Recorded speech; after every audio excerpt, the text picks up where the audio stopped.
दोस्तों स्वागत है आप सभी का एक बार फिर से आपके अपने YouTube चैनल डिफेंस पॉइंट पर। और दोस्तों आज के हमारे इस वीडियो में हम आप लोगों के लिए लेकर के आए हैं कोस्ट गार्ड नाविक और यांत्रिक एग्जाम की तैयारी के लिए स्टैटिक जीके और जनरल साइंस के मिक्स क्वेश्चंस का एक प्रैक्टिस सेट। तो दोस्तों वीडियो जो है आपके लिए काफ़ी ज़्यादा इंपॉर्टेंट और स्पेशल होने वाला है, क्योंकि एकदम एग्जाम ओरिएंटेड क्वेश्चंस आपको इस वीडियो सीरीज़ में देखने को मिल जाएंगे। तो इसको कंटिन्यू और पूरा ज़रूर से देखिएगा। साथ ही अगर आप लोग हमारे चैनल के ऊपर पहली बार आए हैं तो चैनल को सब्सक्राइब कर लें और बेल आइकन को प्रेस कर लें, ताकि आप लोगों को हमारे द्वारा दिए जाने वाले सभी लेटेस्ट अपडेट्स मिलते रहें।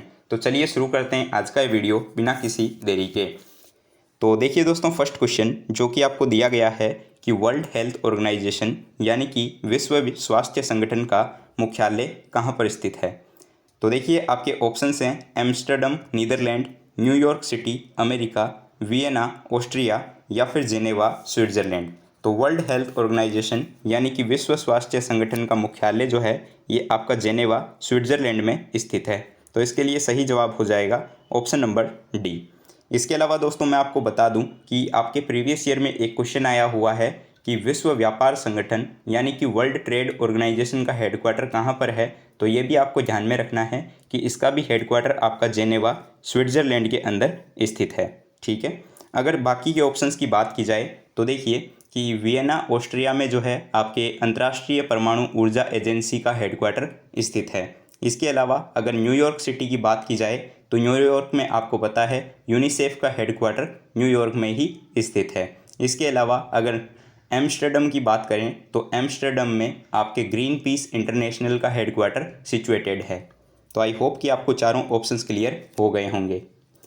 नाउ क्वेश्चन नंबर 2, और यहाँ पर आपको क्वेश्चन दिया गया है कि भारतीय राष्ट्रीय कांग्रेस के जो है इनमें से कौन से अधिवेशन के अंदर पहली बार राष्ट्रगान को गाया गया था।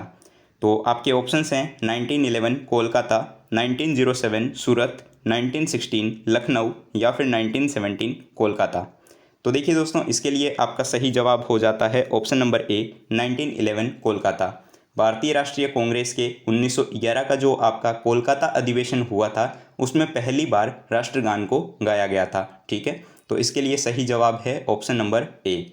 अगर बात की जाए भारतीय राष्ट्रीय कांग्रेस को लेकर के तो आपको पता है कि इसकी स्थापना जो है वो आपके 1885 में जो है एलन ऑक्टेवियन ह्यूम के द्वारा की गई थी, और इसका पहला अधिवेशन मुंबई में हुआ था जिसकी अध्यक्षता व्योमेश चंद्र बनर्जी ने की थी। और इसके अलावा 1907 में सूरत अधिवेशन में जो है कांग्रेस दो भागों में बंट गया था, जिसमें कि आपके थे गरम दल और नरम दल। ठीक है। चलिए नाउ क्वेश्चन नंबर 3, और यहाँ पर आपको क्वेश्चन दिया गया है कि विश्व पर्यावरण दिवस कब मनाया जाता है। ऑप्शंस हैं 31 मई, 30 सितंबर, 5 जून या फिर 12 अप्रैल। तो देखिए कि विश्व पर्यावरण दिवस जो है वो प्रत्येक वर्ष 5 जून को मनाया जाता है। इसके अलावा अगर बात की जाए कि पहली बार विश्व पर्यावरण दिवस कब मनाया गया था, तो आपको याद होना चाहिए कि 1974 में जो है पहला विश्व पर्यावरण दिवस मनाया गया था। ठीक है। और इसके अलावा अगर बाकी के ऑप्शंस की बात की जाए तो देखिए 31 मई को जो है वो आपके विश्व तंबाकू निषेध दिवस मनाया जाता है। इसके अलावा 30 सितंबर को अंतर्राष्ट्रीय अनुवाद दिवस मनाया जाता है, और 12 अप्रैल को मानव अंतरिक्ष उड़ान का अंतर्राष्ट्रीय दिवस भी मनाया जाता है। ठीक है दोस्तों, मैं साथ ही आप लोगों को बताना चाहूँगा कि अब आप लोग जो है हमें अनअकैडमी के ऊपर फॉलो कर सकते हो। यहाँ पर जो है आप लोगों को इंडियन कोस्ट गार्ड नाविक और यांत्रिक एग्ज़ाम की तैयारी के लिए हमारी फ्री स्पेशल क्लासेस देखने को मिल जाएंगी। तो इसके लिए आपको सिंपली प्ले स्टोर के ऊपर जा करके अनअकैडमी का लर्निंग ऐप इंस्टॉल करना है, और उसके बाद में अपनी बेसिक सी इन्फॉर्मेशन को फिलअप करके यहाँ पे रजिस्ट्रेशन कर लेना है। रजिस्टर करने के बाद में आपको डिफेंस की कैटेगरी में एयरफोर्स, नेवी और कोस्ट गार्ड को सिलेक्ट करके हमारा यूज़र नेम सर्च करके हमें फॉलो कर लेना है। दोस्तों पहली बार जो है क्लास को अनलॉक करने के लिए आप कोड यूज़ में लेंगे DPYT10, जिससे कि आप लोगों की class free of cost unlock हो जाएगी। इसके अलावा अनअकैडमी ने आपके इंडियन नेवी एग्ज़ाम की तैयारी के लिए एक नया बैच भी लॉन्च किया है, जो कि आपका होने वाला है Godavari navy practice batch course 2022। दोस्तों ये बैच आपका 23 फरवरी से शुरू हो रहा है, और यहाँ पर जो है डिफेंस के इन टॉप एजुकेटर्स के द्वारा आपको यहाँ पढ़ाया जाएगा। साथ ही मैं आपके लिए जो है यहाँ पर जनरल स्टडीज़ का सेक्शन कवर करूँगा। तो दोस्तों ये बैच कोर्स भी आपके लिए काफ़ी ज़्यादा इंपॉर्टेंट हो जाता है, तो इसमें भी आप लोग इनरोल कर सकते हो। इनरोल करते टाइम अगर आप लोग हमारा रेफरल कोड DPYT10 इसको यूज़ में लेते हो तो आपको जो है 10% का इंस्टेंट ऑफ भी देखने को मिल जाता है। इसके लिए लिंक आप लोगों को इसी वीडियो के नीचे डिस्क्रिप्शन बॉक्स में दी गई है। तो अब देखिए दोस्तों क्वेश्चन नंबर 4। यहाँ पर आपको क्वेश्चन दिया गया है कि रेगिस्तान में यात्रियों को अक्सर जो है वो पानी फैले होने का दृष्टिभ्रम होता है, जहाँ पर वास्तव में कुछ नहीं होता। ये घटना क्या कहलाती है? तो इसके लिए आपको ऑप्शंस दिए गए हैं मिराज, रिफ्लेक्शन, डाइवर्जन या फिर स्क्रैचिंग। तो देखिए कि रेगिस्तान में यात्रियों को जो है अक्सर पानी फैले हुए होने की या फिर तालाब होने की भ्रम होती है या फिर उनको दृष्टि भ्रम होता है, जहाँ पर वास्तव में यानी कि रियलिटी में कुछ भी नहीं होता है। तो इसको जो है हम मरीचिका या फिर मिराज बोलते हैं, ठीक है। और ठंडे प्रदेशों में भी कुछ ऐसी ही स्थिति बनती है जिनको उन मरीचिका बोला जाता है, ठीक है। और ये जो है आपके मतलब जब प्रकाश वायुमंडल के सूक्ष्म कणों से होकर के गुजरता है तो वायुमंडल के में जो है तेज़ी से फैलने लग जाता है, ठीक है। और इस प्रक्रिया को जो है आपको पता ही है कि प्रकाश का परिकिरण कहा जाता है। तो नाउ क्वेश्चन नंबर 5, और यहाँ पर आपको क्वेश्चन दिया गया है कि भारतीय संविधान में मौलिक अधिकार जो है वो किस संविधान से अंगीकृत किए गए हैं? तो आपके ऑप्शंस हैं संयुक्त राज्य अमेरिका, स्विट्ज़रलैंड, ब्रिटेन या फिर सोवियत संघ रूस। तो भारतीय संविधान के भाग 3 के अंदर जो है अनुच्छेद नंबर 12 से लेकर के 35 तक जो है उल्लेखित मौलिक अधिकार जो है ये आपके संयुक्त राज्य अमेरिका के संविधान से लिए गए हैं, ठीक है। और इसीलिए आपको शायद पता भी होगा कि भारतीय संविधान के भाग 3 को जो है वो भारत का अधिकार पत्र भी कहा जाता है, ठीक है। तो राइट आंसर हो जाएगा ऑप्शन नंबर ए, USA यानी कि यूनाइटेड स्टेट्स ऑफ अमेरिका, संयुक्त राज्य अमेरिका, ठीक है। इसके अलावा अगर बाकी देशों की कुछ बात की जाए तो देखिए कि भारतीय संविधान में काफ़ी सारे देशों से कुछ अलग अलग संविधानों के मतलब स्रोत को लिया गया है।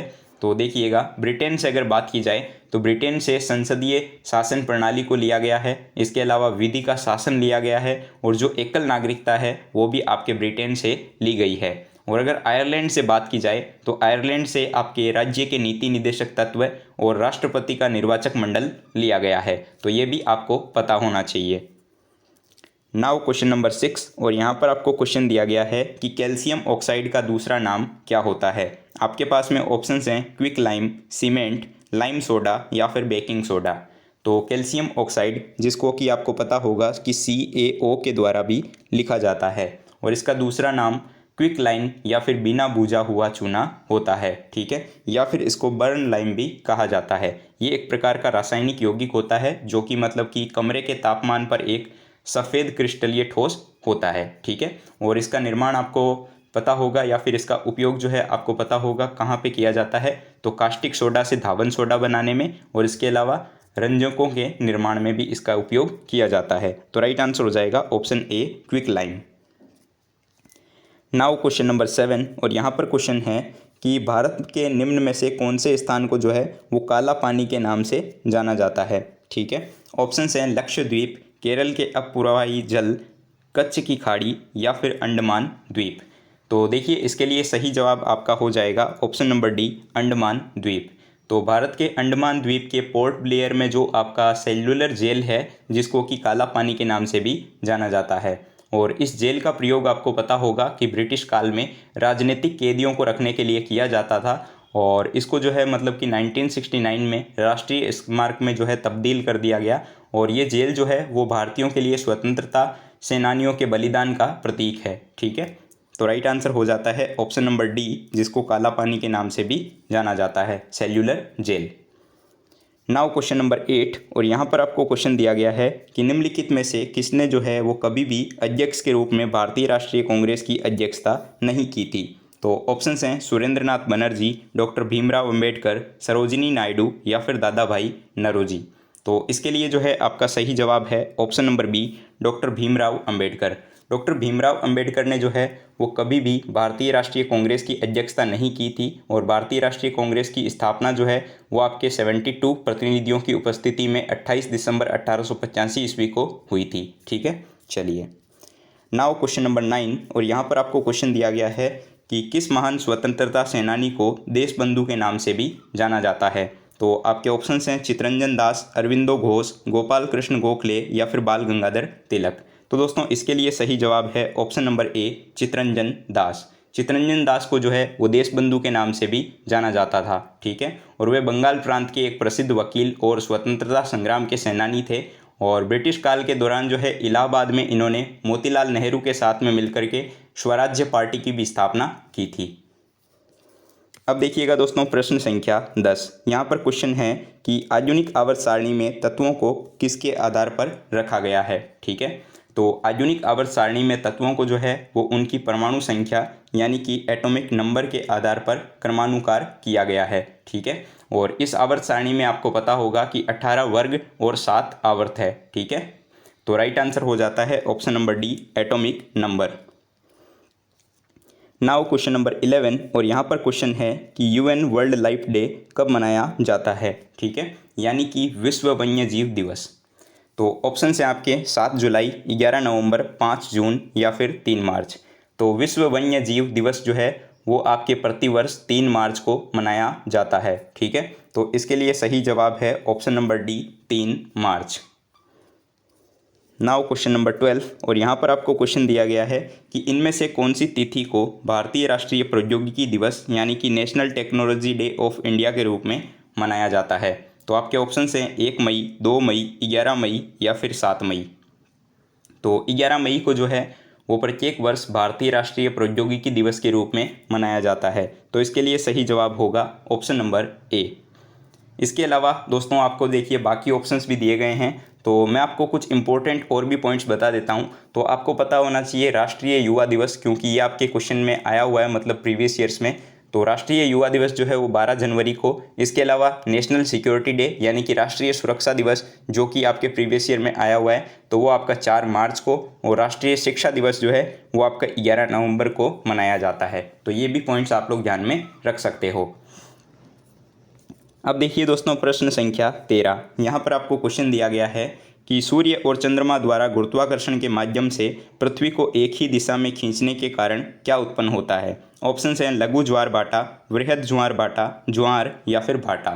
तो जब आपकी मतलब पृथ्वी, सूर्य और चंद्रमा एक सीध में आ जाते हैं तो उस समय जो है सूर्य और चंद्रमा द्वारा गुरुत्वाकर्षण के मध्य से जो है या फिर माध्यम से पृथ्वी को जो है एक ही दिशा में खींचने के कारण वृहद ज्वार भाटा यानी कि स्प्रिंग टाइड्स आते हैं। तो इसके लिए राइट आंसर हो जाएगा option number B, spring tides. अब देखिए दोस्तों प्रश्न संख्या 14। यहाँ पर आपको क्वेश्चन दिया गया है कि भारतीय अंतरिक्ष कार्यक्रम किसके द्वारा शुरू किया गया था। ऑप्शन हैं विक्रम साराभाई, विजय साराभाई, राहुल कुमार या फिर विवेक साराभाई। तो इसके लिए सही जवाब है option number A, Vikram Sarabhai. Doctor Vikram Sarabhai को जो है वो भारतीय अंतरिक्ष कार्यक्रम का जनक माना जाता है। उन्होंने विविध क्षेत्रों में जो है अनेक संस्थानों की या फिर संस्थाओं की स्थापना भी की थी, ठीक है। अब देखिए दोस्तों क्वेश्चन नंबर 15। यहाँ पर क्वेश्चन दिया गया है कि फीफा वर्ल्ड कप 2022 की मेज़बानी इनमें से कौन सा देश करने वाला है। तो ऑप्शन हैं ऑस्ट्रेलिया, स्पेन, अर्जेंटीना या फिर कतर। तो इसके लिए दोस्तों सही जवाब होगा option number D, Qatar. FIFA world cup का आयोजन जो है आपको पता होगा कि प्रत्येक 4 साल में किया जाता है और पहली बार इसका आयोजन जो है वो 1930 में उरुग्वे ने किया था और उसमें विजय भी जो है यानी कि जीत भी अर्जेंटीना को हरा करके उरुग्वे ने जीता था, ठीक है। और फीफा वर्ल्ड कप 2022 का आयोजन जो है वो आपका कतर के अंदर होने वाला है। अब देखिएगा क्वेश्चन नंबर 16। यहाँ पर क्वेश्चन है कि भारतीय संघ की कार्यपालिका का संवैधानिक प्रमुख कौन होता है। ऑप्शन हैं प्रधानमंत्री, राष्ट्रपति, थल सेना अध्यक्ष या फिर लोकसभा अध्यक्ष। तो देखिए भारतीय संघ की कार्यपालिका का संवैधानिक प्रमुख जो है वो राष्ट्रपति होता है। भारतीय संविधान के अनुच्छेद 53 के अनुसार संघ की कार्यपालिका शक्ति जो है वो राष्ट्रपति के अंदर ही निहित होती है। वे भारतीय सेनाओं का भी जो है आपको पता होगा सर्वोच्च सेना नायक होता है। और इसके अलावा अगर बात की जाए तो संविधान के जो आपके आर्टिकल 74 है उसके अनुसार राष्ट्रपति को जो है उसके कार्यों के संपादन व सलाह देने के लिए जो है एक मंत्री परिषद भी होती है जिसका प्रमुख प्रधानमंत्री होता है, ठीक है। तो इसके लिए राइट आंसर हो जाएगा ऑप्शन नंबर बी, राष्ट्रपति। नाउ क्वेश्चन नंबर 17 और यहाँ पर क्वेश्चन दिया गया है कि सैनिक विद्रोह यानी कि जो आपके 1857 का सैनिक विद्रोह हुआ था उसके दौरान गवर्नर जनरल कौन था। ऑप्शंस हैं Lord Canning, Lord Hastings, Lord Cornwallis या फिर लॉर्ड डलहौजी। तो इसके लिए सही जवाब हो जाएगा option number A, Lord Canning.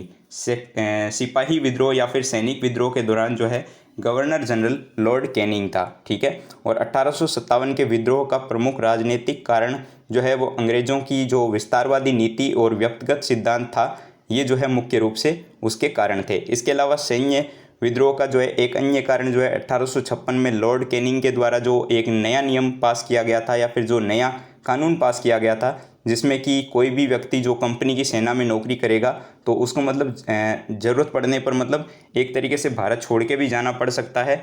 और इसके अलावा वो चर्बी वाले कारतूस जो है इसके तत्कालिक कारण बने थे, ठीक है। तो राइट आंसर हो जाएगा option number A, Lord Canning.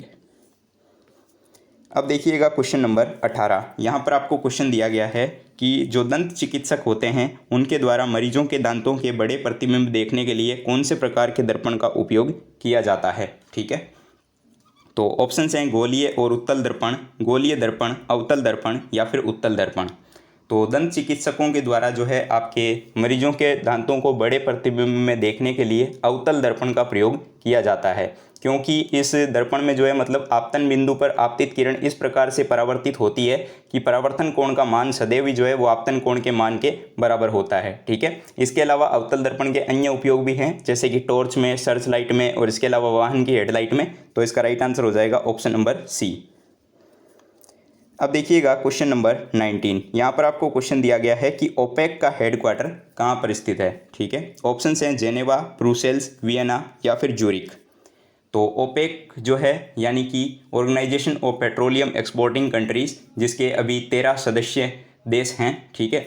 और इसकी स्थापना आपके 1960 में हुई थी बगदाद में, और इसका हेडक्वार्टर जो है ये आपके वियना ऑस्ट्रिया में स्थित है।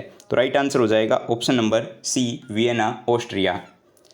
अब देखिएगा दोस्तों क्वेश्चन नंबर 20। यहाँ पर आपको क्वेश्चन दिया गया है कि पृथ्वी को सूर्य की पराबैंगनी विकिरण से जो है कौन सुरक्षित रखता है। ऑप्शन हैं ओजोन, नाइट्रोजन, ऑक्सीजन या फिर मैग्नीशियम।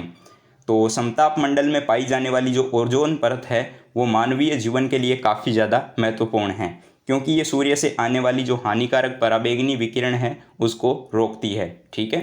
तो इसके लिए सही जवाब है ऑप्शन नंबर ए, ओजोन। तो दोस्तों आज हमने आपको 20 क्वेश्चंस करवाए, जो कि उम्मीद करूंगा आपको क्वेश्चंस पसंद आए होंगे और साथ ही आंसर्स भी जो है आपको समझ में आ गए होंगे। तो दोस्तों अब एक क्वेश्चन आपके लिए है क्वेश्चन फॉर यू सीरीज़ में, जैसा कि हमारे हर वीडियो में होता है। तो आपके लिए क्वेश्चन है कि वेल्थ ऑफ नेशंस नामक पुस्तक जो है ये किसके द्वारा लिखी गई है, यानी कि इसके लेखक कौन हैं। तो इसका सही जवाब क्या होगा आपको नीचे कमेंट बॉक्स में कमेंट करके बताना है। दोस्तों अगर वीडियो पसंद आया हो तो इसको लाइक कीजिएगा, चैनल को सब्सक्राइब कीजिएगा और अपने दोस्तों के साथ में शेयर करना बिल्कुल भी मत भूलिएगा। मिलते हैं हमारे एक नए वीडियो में, तब तक के लिए जय Hind and thank you so much for watching this video.